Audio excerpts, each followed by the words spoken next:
Okay, well, good afternoon, everybody, and welcome to the Community Outcomes meeting.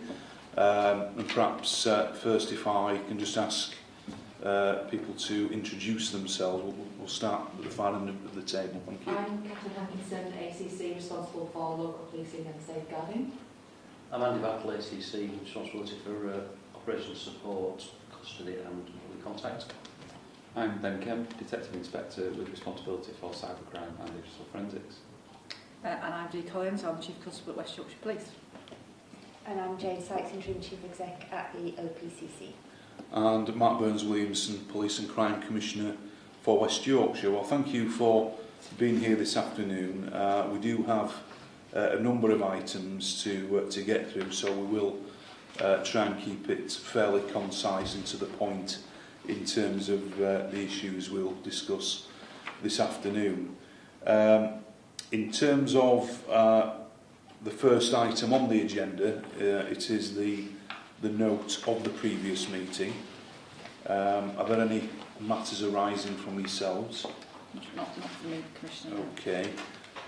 Just in relation to actions, both are still ongoing. One relates to the issue that was raised with Chief Superintendent Minton at the last meeting regarding potential availability of vehicles when we're looking at sort of mental health triaging type issues, and I know he was due to discuss that at the next strategic partnership meeting. So hopefully that's ongoing. And the other one was around the future update on digital mobile fingerprint technology, which I know, Andy, you've clearly been involved with that, and just making sure we get further reports about how that's going at future meetings. So those two are ongoing. Right. Item 2, urgent items. I don't have any urgent items to raise this afternoon. Item 3, in terms of announcements. The only thing I would sort of point to at the moment is that you will be aware that the government last week announced a strategy around serious and violent crime.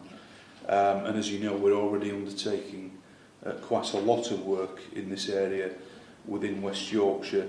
And indeed, I've just written a piece for the Yorkshire Post regarding an editorial just to set out some of that work. But we have had a letter from the Minister setting out some potential funding streams, and I'm sure that's something we'll want to discuss around working in partnership, probably with our community safety partnerships, around what big bids we might want to consider from a West Yorkshire perspective, and indeed maybe even a regional perspective as well, given that, you know, the rises that we have seen in knife crime and gun crime to some extent is actually a national issue, and clearly not just one here in West Yorkshire. And of course, sadly, we've seen the incidents, particularly in the Metropolitan Police area in London. But I know it is something we're all committed to addressing as much as we can in partnership with our colleagues. Well, I think if we can find a way of attracting some funding into the West Yorkshire area to try and support diverting young people in particular away from this type of crime, I think that would be very, very helpful. And I'm sure that Catherine will work with yourselves to try and make sure we have an attractive bid that hopefully will be successful.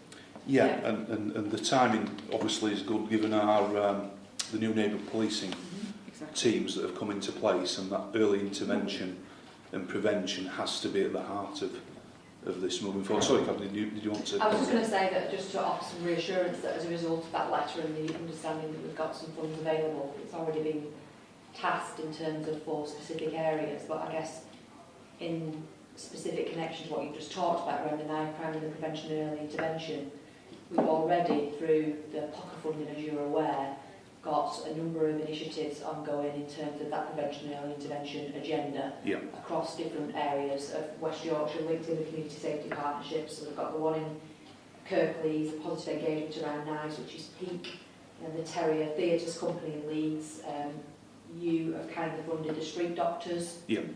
which is helpful in terms of training people to link into the after effects of knife crime. But really importantly, we've also got the projects that are underway with Huddersfield Town, for example, and the Sunnyvale fisheries, where there's real opportunities there to link that to out-of-court disposals and conditional cautioning so that we can try to divert some of the young people away from crime in the first instance. So Yeah. just to offer some reassurance really that we're on with it. Yeah. There's already quite a lot in train anyway, but we can utilise extra funding to build on what we've already got in terms of the knife crime strategy. Yeah, thanks for that, and we will be making some further announcements later this week at the Safer Communities Fund awards evening. And you're right, some of those projects are directly linked to tackling violent crime and knife crime as well. And I know, Dee, that we've already discussed around the strategy work that we're on with pulling together as well. Yeah, so we're developing our own West Yorkshire Police response to the national strategy and about where we are with the various elements of it. Yeah. Okay, thanks for that. That's the only thing I wanted to raise this afternoon.